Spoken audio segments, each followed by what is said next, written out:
നമോ നമ. നമ്മൾ കഴിഞ്ഞ ക്ലാസ്സിലേക്ക് പറഞ്ഞുകൊണ്ട് വന്നത് പാരമാർത്ഥികനായ എന്നെ എങ്ങനെയാണ് മനസ്സിലാക്കേണ്ടത് എന്നൊക്കെയാണ്.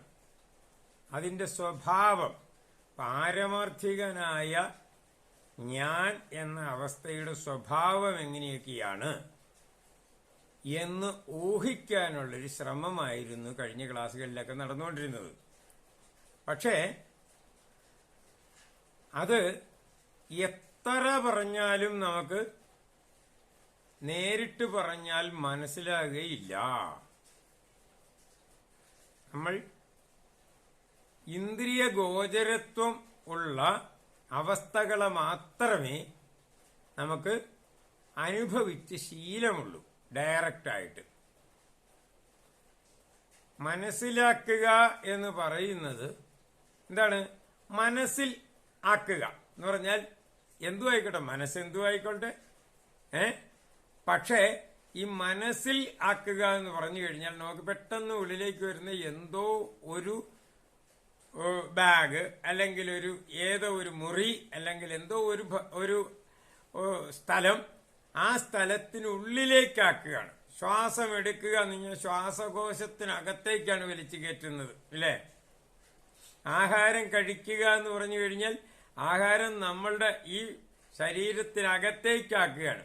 അപ്പൊ അതുപോലെ മനസ്സിൽ ആക്കുക എന്ന് പറഞ്ഞാൽ മനസ്സ് എന്ന് പറയുന്നത് ഏതോ ഒരു സ്ഥലം, ആ സ്ഥലത്തിന് പുറത്തുള്ള ഒരവസ്ഥ ആ സ്ഥലത്തിനകത്തേക്ക്, ആ സ്ഥലത്തിന്റെ ബൗണ്ടറിക്കകത്തേക്ക് എത്തിക്കുക എന്നാണ്. നമുക്കെപ്പോഴും അങ്ങനെ ഒരു രൂപം ആയിട്ട് സങ്കല്പിച്ചുകൊണ്ട് മാത്രമേ നമുക്ക് എന്തെങ്കിലും മനസ്സിലാക്കാൻ പറ്റുള്ളൂ. രൂപം എന്ന് പറഞ്ഞു കഴിഞ്ഞാൽ അത് നമുക്ക് പെട്ടെന്ന് മനസ്സിലാകുന്ന രൂപം എന്ന് പറഞ്ഞു കഴിഞ്ഞാൽ നമ്മൾ കാണുന്ന രൂപങ്ങളെയാണ് നമ്മൾ രൂപം എന്ന് പറയുന്നത്. എന്നാൽ രൂപം എന്ന് പറഞ്ഞു കഴിഞ്ഞാൽ കണ്ണുകൊണ്ട് കാണുന്നതിനെ ഒന്നും മാത്രം ഉദ്ദേശിച്ചുകൊണ്ട് കാര്യമില്ല. രൂപം എന്ന് പറഞ്ഞാൽ നമുക്ക് മനസ്സിലാക്കാൻ പറ്റുന്നത് കണ്ണുകൊണ്ട് കാണുന്ന ഒരു ബൗണ്ടറിയെയാണ്. എന്നാൽ അതിന് ദേഷ്യത്തിന്റെ രൂപം എന്താണ് നമ്മൾ പറയാൻ? രൂപമില്ലാതെ നമുക്കൊന്നും മനസ്സിലാവില്ല. രൂപം എന്തിന്റെയെങ്കിലും ഉള്ളിലിരിക്കണം, എന്നാലേ അത് ആ മനസ്സിൽ എന്ന് പറയുന്ന അതിന്റെ ഉള്ളിലിരിക്കണം, എന്നാലേ അതിനെ നമുക്ക് മനസ്സിലാവുള്ളൂ. പക്ഷെ ദേഷ്യം എന്ന് പറയുന്നത് നമുക്ക് ഈ കണ്ണുകൊണ്ട് കാണുന്ന രൂപം പോലത്തെ ഒരു രൂപമല്ല.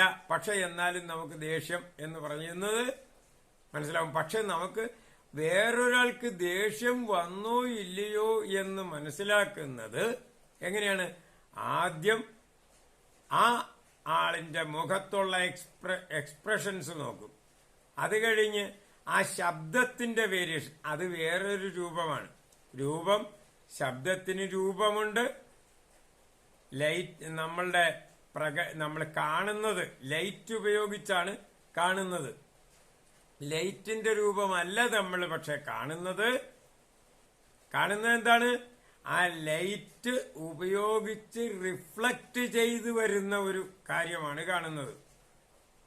ഒരു പൂവ് കാണുന്നു എന്ന് പറഞ്ഞാൽ ലൈറ്റിനെ അല്ല കാണുന്നത്, ലൈറ്റ് ആ പൂവ് എന്നുള്ള അത്ര ഏരിയ നമ്മളെ കാണാനായിട്ട് സഹായിക്കുന്നു.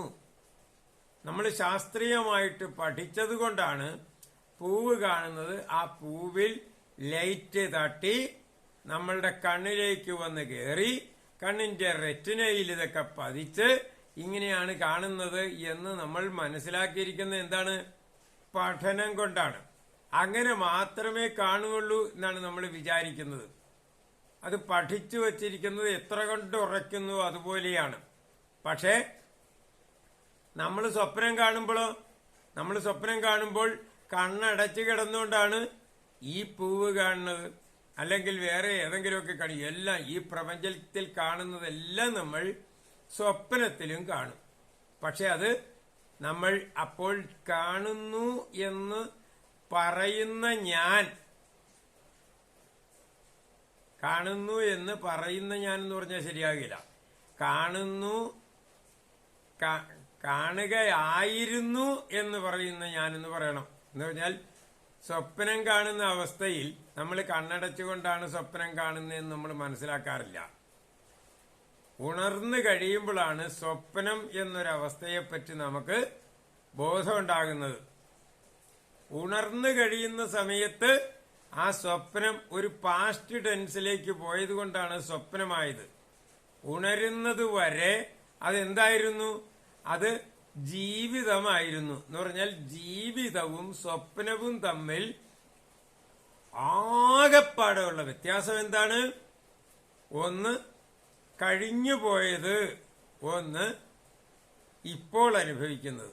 ഇപ്പോൾ അനുഭവിക്കുന്ന ജീവിതമാണെങ്കിൽ ഇതിന് മുമ്പിൽ അനുഭവിച്ച ജീവിതം എന്താണ്? അത് കഴിഞ്ഞു പോയതല്ലേ. ഇപ്പോൾ എനിക്ക് 50, 60, 70 എത്രയെങ്കിലും വയസ്സ് എന്ന് കൂട്ടിക്കോളൂ. അപ്പോൾ ഈ 60 വയസ്സുള്ള അല്ലെങ്കിൽ 70 വയസ്സുള്ള ഞാൻ എന്ന് പറയുന്നത് ബാക്കി ഇതുവരെയുള്ള എല്ലാ സമയങ്ങളും എന്റെ കഴിഞ്ഞു പോയതാണ്. ആ കഴിഞ്ഞു പോയത് ആണ് നമ്മൾ ജീവിതം എന്ന് മനസ്സിലായി. എന്റെ ജീവിതം അങ്ങനെയാണെന്ന് പറഞ്ഞാൽ ഇപ്പൊ അനുഭവിക്കുന്നതിനെ കുറിച്ചല്ല പറയുന്നത്. അപ്പോൾ കഴിഞ്ഞു പോയതിനെ തന്നെയാണ് നമ്മൾ ജീവിതം എന്ന് പറയുന്നത്. പക്ഷെ സ്വപ്നം എന്ന് പറയുന്നത് കഴിഞ്ഞു പോയി കഴിയുന്നത് തന്നെയാണ് സ്വപ്നം. ഇപ്പോൾ ഉള്ളതിനെ സ്വപ്നം എന്ന് പറയാറില്ല. അപ്പോൾ ഈ കഴിഞ്ഞു പോയതും ഇപ്പോൾ അനുഭവിക്കുന്നതും തമ്മിലുള്ള വ്യത്യാസം കണ്ടുപിടിക്കുക എന്ന് പറഞ്ഞാൽ തന്നെ വളരെ ശ്രമകരമാണ്. ഇപ്പോൾ ഉള്ളത് എന്ന് പറഞ്ഞു തീരുമ്പോഴേ അത് പാസ്റ്റ് ആയി കഴിയും. അതുകൊണ്ട് നമ്മൾ എന്ത് ചെയ്യും? പഠിക്കുന്ന കാര്യങ്ങളിലൊക്കെ നമ്മൾ ഒരു കോംപ്രമൈസ് ഉണ്ടാക്കി വയ്ക്കും. ആ കോംപ്രമൈസ് അനുസരിച്ചിട്ടാണ് നമ്മൾ പഠിക്കുന്നത്. പഠിച്ചു കഴിയുമ്പോഴോ അത് ശരിയാണെന്ന് അങ്ങോട്ട് ഉറയ്ക്കും. അതുകൊണ്ട് രൂപം എന്ന് നമ്മൾ പഠിക്കുന്നത് എന്താണ്? നമ്മൾ ഈ കണ്ണുകൊണ്ട് കാണുന്നത്. അതെങ്ങനെ കാണുന്നു? ലൈറ്റ് വന്ന് കണ്ണിൽ, ആ വസ്തുവിൽ നിന്ന് ലൈറ്റ് വന്ന് കണ്ണിൽ കൂടെ വന്ന് കണ്ണിന്റെ റെറ്റിനയിൽ പതിച്ച് റെറ്റിനയിലുണ്ടാകുന്ന ആ ഇമേജിനെ നമ്മൾ ഞരമ്പ് വഴി തലച്ചോറിലെത്തിച്ചിട്ടാണ് ഇതൊക്കെ നമ്മൾ അറിയുന്നതെന്നൊക്കെ പഠിച്ചു വയ്ക്കും. അത് 100% ശരിയാണെന്ന് നമ്മൾ അങ്ങ് വിശ്വസിക്കും. അത് ആധുനിക ശാസ്ത്രത്തിന്റെ കണ്ടുപിടുത്താണ് എന്നൊക്കെ പറഞ്ഞ് നമ്മളെ ഉറപ്പിച്ചുറപ്പിച്ച് വെക്കും. പക്ഷേ സ്വപ്നം കാണുമ്പോൾ ഇതേപോലെ എല്ലാം കാണുന്നുണ്ടെങ്കിൽ തന്നെയും ഇത് നമുക്ക് എന്തായിരിക്കും? ഇത് ഒരിക്കലും നമുക്ക് ഉണർന്നു കഴിയുമ്പോൾ നമ്മൾ മനസ്സിലാക്കുന്നത് എന്താണ്? നമ്മൾ ഉറങ്ങുകയായിരുന്നു, ഉറക്കത്തിലാണ് കണ്ടത്. ആ ഉറക്കത്തിൽ കണ്ടത് കണ്ണടച്ചു കിടക്കുമ്പോഴാണ് എന്ന് മനസ്സിലാവും. കണ്ണടച്ചു കിടക്കുമ്പോൾ കണ്ടത് ക്ലിയർ അല്ലായിരുന്നോ? ക്ലിയർ ആയിരുന്നു. അതിന് ലൈറ്റ് കണ്ണിന്റെ കൃഷ്ണമണിയുടെ നടുക്കുള്ള ദ്വാരത്തിൽ കൂടി കയറി റെറ്റിനയിൽ അതിന്റെ ഇമേജ് ഉണ്ടാക്കേണ്ടി വന്നോ? ഉണ്ടാക്കേണ്ടി വന്നില്ല. പിന്നെ അപ്പോൾ നമ്മൾ പഠിച്ചത് വിധത്തിലാണോ കണ്ടത്? അല്ല. പക്ഷെ നമ്മൾ കണ്ടില്ലേ? കണ്ടു. ഇങ്ങനെ വളരെ വളരെ വളരെയധികം പ്രശ്നങ്ങൾ നമുക്കുണ്ടാകും. പക്ഷേ അപ്പോൾ നമ്മൾ എന്ത് ചെയ്യും?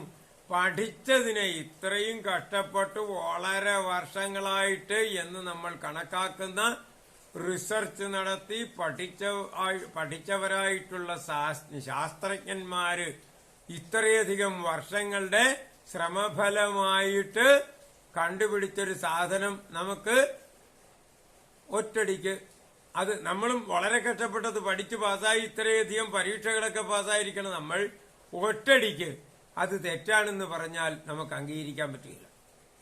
അതാണ് ആ ഒരു വിഷമം കാരണം നമ്മൾ എന്ത് പറ്റും? സ്വപ്നം എന്ന് പറഞ്ഞതിനെ വേറെ ഒരു വിഭാഗത്തിൽ പെടുത്തി വ്യാഖ്യാനിക്കാൻ ശ്രമിക്കും. അത് വെറുതെ നമ്മളുടെ ഭാവനയാണെന്നോ അങ്ങനെയാണെന്നോ നമ്മുടെ പഴയ ഓർമ്മകളെ നമ്മൾ കാണിക്കുന്നതായിട്ടോ എന്ത് തന്നെ പറഞ്ഞിട്ടാണെങ്കിലും ഈ നമ്മൾ പഠിച്ച ശാസ്ത്രം അതങ്ങനെയല്ല, അതിന് വേറൊരു വശം കൂടെ ഉണ്ട്. അത് ചിന്തിക്കാൻ നമുക്ക് യാതൊരു വിധത്തിലും കഴിയാതെ പോകും.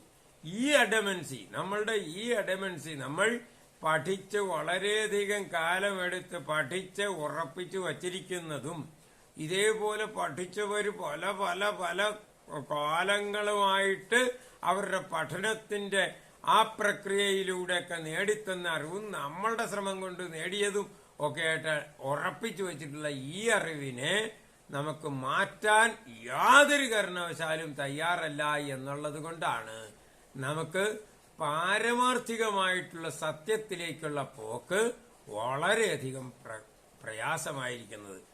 പക്ഷേ നമുക്കത് അറിയാൻ വേണ്ടിയിട്ട്, അത് എല്ലാവർക്കും അറിയാം. അന്ന് തൊട്ട് ഇന്ന് വരെയുള്ള എല്ലാ ഋഷിമാർക്കും അതറിയാം.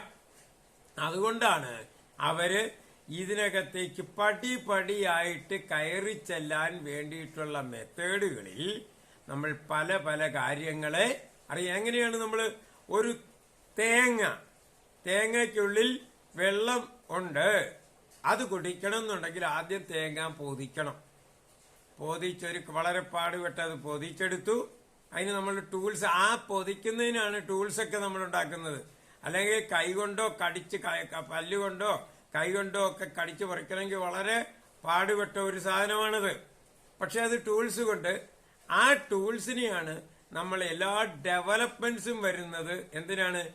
ഈ കവറുകളെ മാറ്റുന്നതിന് വേണ്ടിയിട്ടുള്ള ശ്രമം മാത്രമാണ് ഡെവലപ്മെന്റ്സ് എന്ന് പറയുന്നത്. നമുക്ക് ഒരു കാര്യം ചെയ്യുന്നതിനോ ഒരു കാര്യം കാണുന്നതിനോ ഒരു കാര്യം അനുഭവിക്കുന്നതിനോ വേണ്ടിയുള്ള ശ്രമത്തിൽ നമ്മൾ ഉപയോഗിക്കുന്ന ടൂളുകളുടെ ശക്തി വർദ്ധിപ്പിക്കുന്നതിനെയാണ് നമ്മൾ വാസ്തവത്തിൽ ഡെവലപ്മെന്റ് എന്ന് പറയുന്നത്.